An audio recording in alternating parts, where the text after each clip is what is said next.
There's a debt of $1,000, and there's another one of 10,000.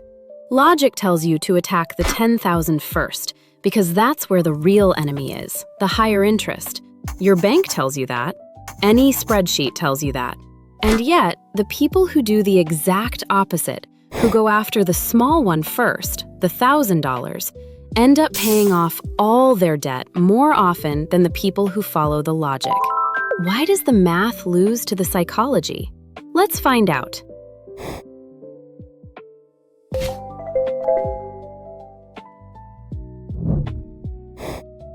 Let's start with the obvious thing nobody says out loud.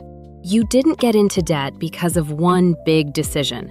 Nobody wakes up and decides, I'm going into debt. You got here through 20 tiny decisions you don't even remember. A craving here. A subscription you meant to cancel and never did. And I'll pay this later that became a habit. You make good money. You pay your bills. But every month, the minimum payment eats a chunk of your paycheck, and that chunk never goes down. It's like trying to empty a bathtub with a cup while the faucet's still running. Until one day, you do the real math.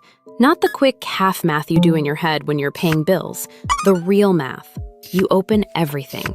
You add it all up, and the number scares you.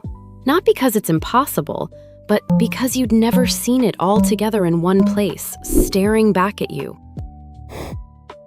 That's when the two ways to attack it show up. The first one's called Avalanche. You pay off the highest interest debt first, because mathematically, that's the one costing you the most. It's the smartest move on paper. It saves you the most money in the end. If you were a calculator, you'd win with this. But you're not a calculator. There's another way. It's called the snowball. You pay off the smallest debt first, no matter the interest rate. You close it. And the money you freed up, the money you were sending there, now goes toward the next one. The ball grows, literally, with every debt it knocks down. A study in the Journal of Marketing Research from 2012 looked at this with real data, not opinions. And it found something strange.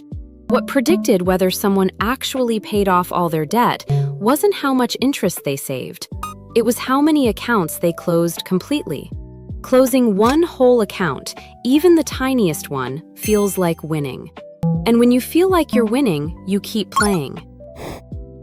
That's why the snowball wins in real life, even though it loses on the calculator. Not because the numbers are wrong, because you're human. And a human needs to see the ball shrink, needs that first small win before believing the whole debt can actually disappear. Now, here's the mistake almost everyone makes, and I want you to remember this one. Paying off the last debt and stopping there. Closing the app, breathing out, feeling like the work is done, like the job's finished. But getting out of the red isn't the goal. It's just the starting line. What you do from here is what actually decides everything. Because that same money you were using to pay off debt all those months, that money is suddenly free. And if you don't tell it where to go, it'll go on its own. Not to something bad, necessarily. It just goes to nothing, to things you won't even remember in a week. So the money gets split into buckets. Sounds like a lot, but it's not complicated. Just 4. First, a real emergency fund. 3 to 6 months of your expenses, sitting there quietly for whatever you didn't see coming. The car breaking down, a medical scare, a month with no income. This isn't a luxury, it's your cushion. Second, a sinking fund. A weird name for something simple. It's money you set aside little by little, every month, for the stuff you do know is coming. Car insurance, the holiday gifts, that thing that blows the budget every December because it came out of nowhere, even though it shows up every single year right on schedule. The difference between the emergency fund and the sinking fund is simple. Emergency is for what you didn't see coming. Sinking fund is for what you know is coming. Third, a personal fund, no guilt attached. And pay attention here, because this is where most people mess up. It's not optional. It's part of the plan. If you don't set money aside on purpose for the things you enjoy, you'll spend it anyway eventually, just unplanned. And with guilt on top. Spending with guilt is worse than spending badly. And fourth, investing.